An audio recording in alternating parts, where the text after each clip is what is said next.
I'm an up-and-coming food truck in the Oklahoma City area. Today I wanted to kind of go through a little process here with the standing rib roast and see how we can prepare this. And I want to make it in a way that you guys can do it in your own backyard just like I can.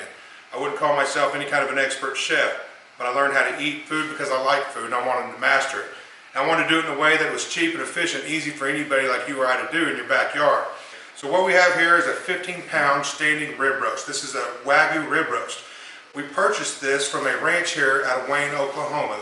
You can go look on their website at freshfromok.com. That's freshfromok.com, and it came out of Rockin' HD Ranch. The difference in the Wagyu is this is a Japanese breed of cattle. You can tell when you look in, when we open this up, you'll see the different marbling, the higher percentage of fat levels in it. It makes for an excellent cut of meat. It stays moist, that fat renders down, and it explodes the flavor into this meat. As you guys can see, Slim back here is going to help me. He gives me advice when I need it. So we'll reach out to him from time to time. Right now I'm going to use these Hinkle boning knife. I'm going to get it out of the package. There's not a lot of trimming you got to do. You just got to cut through the fat and work through it that way. Like any good chef, I've got enough scars on my fingers and hands, so you definitely want to be careful. On top of this fat, you flip it over. You can see into the bone, you can see the marbling that comes into this piece of meat. What this is the ribs on the cow. You see the marbling there? And then you have the decal, which is this huge chunk of fat right here. We want to trim that off the best we can, but we don't want to dig into the meat. If you understand, Wagyu is a little bit more pricier, so you don't want to throw much of it away. We're also going to do what is called Frenching this, where we cut down in between the bone, remove this, and that will show you where your bone will slide out, be able to pull out a lot better. It'll show a good form, so when you prepare it, it'll look beautiful. We're going to go through this process and try to teach it to you. What I want you to understand as the viewer, you can do this too. It's very simple. Using a Hinkle boning knife. I'd rather cut too little and dig back in instead of cutting into your meat. If you want to try to remove any of this silver skin, you can. Just like I said, be careful trying to salvage your meat. You don't want to cut too much of your red meat off. That's the good stuff. That also helps the smoke, which is what we're going to be doing when we cook this, permeate a little bit better. It's real easy to peel off. It's a real thin layer. Kind of run your fingers through it. If you get caught up on a piece, feel free to use a knife, get in there, trim it back.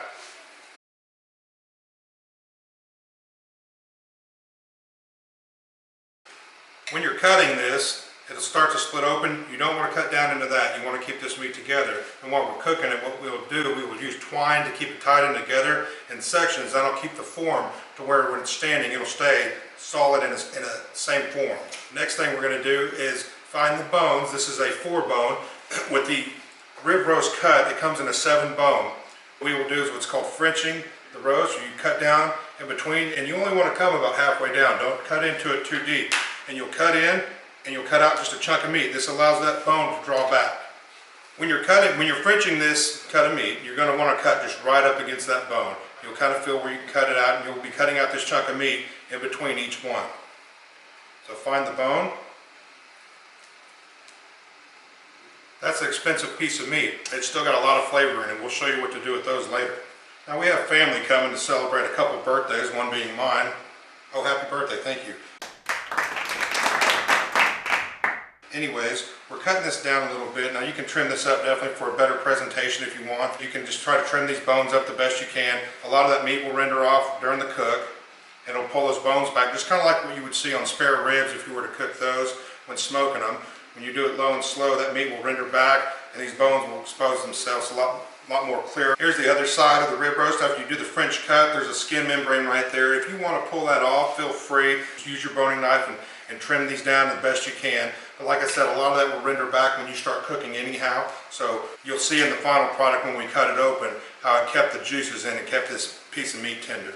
All right, here we are with the roast. We've got it cut. We've got it shaped up how we want it. We've got the fat trimmed where we can work on this piece of meat. We're going to take twine, and it doesn't have to be anything explicit. Simple twine will work. What we're going to do is we're going to form this to where it stays more of a circular shape. That helps keep those juices in really tight. So you're going to cut your 3 strings here to go in between the 4 bones. If you do a 3 rib roast, then of course you're only going to need 2 strings. That's public school math in case you didn't know. We're going to stand this up. You want to put your first string underneath. And what you're trying to do, instead of being elongated and having it being a long, slender piece of meat, when you tie it up, you're going to try to bring it in to more of a roast. That way it keeps all those juices in nice and tight. It's very simple to do. Just bring your twine up, and you want to wrap it around multiple times. It can be just a simple knot, but when you do it multiple times like that, when you tie it and pull it tight like this, it'll bring your roast in nice and tight. Get your second string, bring it underneath, and you're going to do the exact same thing with all 3 strings. Now make sure you do use twine that can take the heat and be handled well. Don't try to do it the cheap route and use, your weed eater line or anything like that, or fishing line. It's not going to work. Just bring a simple knife, trim the edges, and so here you have it shaped. You want to look on the side how it's brought in tight, and it forms that standing rib roast to where you can let it sit there now and it'll stand up on its own. The next thing we're going to do is get into seasoning.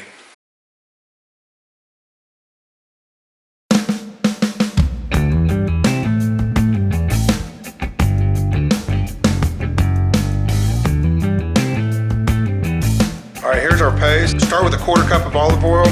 Put it in any kind of simple food processor, and then you start blending it. You want to make sure you get this paste. If you start off and it's too chunky, add a little bit of olive oil. You can always add more. You don't want to put too much. Alright guys, here we are. We've got our paste done with the rub and the rosemary, oil, and garlic. And we're just going to take it, we're going to apply it liberally all over this piece of meat. You want to make sure you try to get it in the crevices and everywhere on there, bone and all. You want this thing to be covered. So you cannot use too much now that you've got it made. So just take a little bit at a time. Really get that flavor to work down into your meat, and that way when it's cooking, it'll infuse it along with the fat marbling of the Wagyu. As you can see, I'm just kind of making sure to rub every piece of this meat, getting it all over. This is going to make a really nice bark all over the sides of this meat. When you start trimming this steak up as you're serving it, you're going to have flavor explosion all over it. This flavor will really infuse itself down into the meat, and that's what you really want to get. We've got a good even layer all over it. You can see the edge is being covered liberally all around, and there you have it. We've done the trim, we worked through the decal, we worked through the bone, we French cut, we made our seasoning rub paste. This paste will allow it to have an excellent bark on it. Once we're done, we'll do a reverse sear, and that'll make it where you really make that outside caramelize and just explode with flavor when you get that first bite. The beauty of this thing is even in the middle, it's just as excellent. We did the French cut, so now when we get done, it'll be ready. It's got the form, we did the twine, and so once we put this on the smoker, we'll put it boned down. We're going to put it at 250 degrees. The next step, we brought in a meter. You can look at these at meter.com. This is an excellent, excellent choice to use for your thermometer. And that way you can monitor it, set alarms, anything you need to do. So we're going to bring this in. We want to bring it into the thickest part of the meat. We're going to jab it in. Right here, there's a safety point that you can see maybe. There's a line right here. At your safety level, you want to make sure to meet it up to that line. And we're there. This is ready to be put onto the smoker. All right, today we're using a Yoder smoker, a YS640. We've got a competition blend of wood pellets we're going to use to really add some flavor to it. See, we've got our heat going up to about 250 right now. We want to place the bones towards the flame. You want to make sure your meter back here doesn't touch the bottom so we don't throw anything off. And what you can do to keep it a standing rib roast, to really keep that angle, is just kind of bring in a piece of foil like this and it'll keep it up, standing upright. We're going to slow this down and smoke this baby to perfection. All right, folks, we're here now. We're at about a 110 temperature internal on our meter.com. We're going to bring this rib roast off, and it is looking amazing. So what we're going to do, we're going to put it in this foil to try to keep some of the heat in. We're going to kick this baby up to about a 450 cook, okay? So we're going to bring it off right now. Look at that. That is perfection, folks. That's in the medium stages. It's almost there. It's getting quite close. So we're just going to wrap it up. Doesn't have to be perfect. This is just, it's not going to cook this way. We're just bringing it off right now to try to keep some of the heat in. So we're going to set it off to the side. We're going to cook this up to a 450. We got to pull our heat plate down underneath. All right, we're getting this heat plate up right now. We're going to pull it completely off. All right, guys, right now we're looking at this. We got to remove the meter here because we're going to do a reverse sear. And the meter, we don't want it to get burned. So we're going to go ahead and pull that out right here. And then you're going to have an internal temperature probe, which we have over here. That's what we're going to use to measure the meat. Okay, so 20 minutes or so is a ballpark, so just kind of watch it. We're going to do bone down first. Set it up.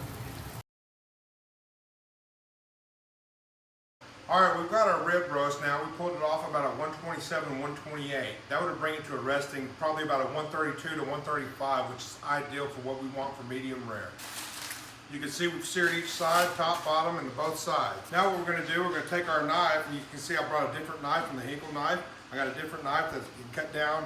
We're going to cut right on the bone. You'll still have some meat on the bones, and that's fine. You can have some dinosaur ribs if you're hungry.